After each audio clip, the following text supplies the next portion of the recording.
गोंडी धर्म का अर्थ ये होता है प्रकृति धर्म। प्रकृति का अर्थ ये होता है ऐसी कृति जिसे मानव के द्वारा बनाया गया न हो, उस कृति को प्रकृति कहते हैं। जैसे आज हम भी हैं, प्रकृति के पूजक हैं, हम प्रकृति की पूजा करने जा रहे हैं, प्रकृति की पूजा करते हैं। यहाँ तक अंग्रेज के शासनकाल में जब पहली बार जनगणना हुई 1871 में, उन्होंने अन्य 6 धर्मों से हम आदिवासियों को अलग रखा गया। शेड्यूल ट्राइब, शेड्यूल कास्ट, अंतिम में उन्होंने हमें अमित नाम दिया गया। अमित का अर्थ होता है प्रकृति पूजक। उन्होंने आदिवासी को 6 धर्मों से अलग रख करके प्रकृति पूजक रखा गया था। किंतु 1939 के बाद फिर से जनगणना हुई, हमको कहा गया वहाँ अमित शब्द, उसी की हम मांग कर रहे हैं। और 2011 में जब जनगणना हुई, उस समय अन्य का नाम दिया गया था, जिसमें हम लोगों ने गोंडी धर्म लिखा। और सरकार के रिकॉर्ड के आधार पर, वहाँ दिल्ली सरकार रिकॉर्ड के आधार पर गोंडी धर्म की मानने वालों की संख्या 10 लाख तथा सरना तथा आदि धर्म के मानने वालों की संख्या 1 करोड़। आज उसी 7वां कलम की हम मांग कर रहे हैं, जिससे हमें अपनी पहचान को बनाए रखने के लिए, अपनी संस्कृति को बनाए रखने के लिए, आज जो हमारी संस्कृति है, संस्कृति से पहचान बनती है। जिस तरीके से नीम का पेड़ है, नीम के पेड़ का प्रकार बताना पड़ेगा, तभी नीम का पेड़ होता है।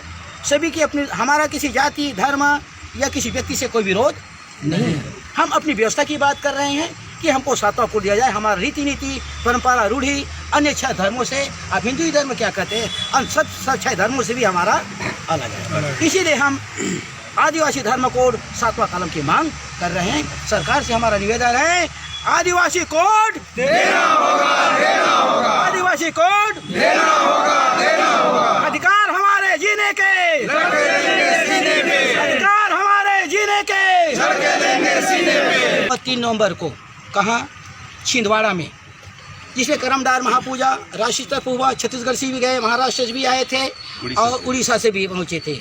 और वहाँ पर मुख्य अतिथि के तौर पर हमारे सम्माननीय प्रदेश आदिवासी विकास परिषद के प्रदेश अध्यक्ष मुख्य अतिथि के तौर पर उपस्थित हुए। और उन्होंने अपनी भाषण में उन्होंने कहा कि हम आदिवासी हैं, हम हिंदू नहीं हैं। साफ कहा उन्होंने एक आदिवासी नेता को। और तो माननीय मध्य प्रदेश सरकार, अभी उनकी सरकार है, मुख्यमंत्री महोदय जी, उन्हीं की सरकार की बात कर रहा हूँ, मोहन यादव जी की बात कर रहा हूँ, माननीय मुख्यमंत्री जी के मध्य प्रदेश की। उन्होंने टिप्पणी किया और उन्होंने 4 शब्द कहा है। किनको? उमर सिंगार को। पहला उन्होंने कहा कि आदिवासियों को उमर सिंगार बरकरार रहा है और भ्रमित कर रहा है। हाँ, और दूसरा शब्द उन्होंने कहा कि उमर सिंगार को माफ़ी मांगनी चाहिए। तीसरा शब्द उन्होंने कहा है कि उमर सिंगार को शर्म आनी चाहिए। और चौथा शब्द उन्होंने कहा है कि आदिवासी उसको माफ़ नहीं करेंगे। तो इस प्रश्न पर हम जाते हैं, आपसे निवेदन है, हम जवाब देते हैं माननीय मुख्यमंत्री महोदय जी को। हमारी आवाज़ जाना चाहिए कि हम आदिवासी हैं, हमारा धर्म, हमारी रीति नीति, परंपरा, रूढ़ी सब अलग है। और उमंग सिंगार जी ने जो आवाज़ उठाया है, मंच पर जो कहा है, उन्होंने सही कहा है। क्यों?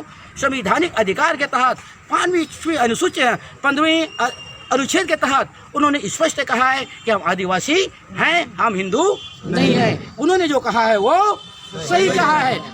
उमंग सिंगार जो कहा है सही कहा है। आदि उमंग सिंगार आगे बढ़ो, हम तुम्हारे साथ हैं। उमंग सिंगार आगे बढ़ो, हम तुम्हारे साथ हैं। अधिकार हमारे जीने के, लड़के लेंगे सीने पे। आज स्थिति बनती है। मुख्यमंत्री जी ने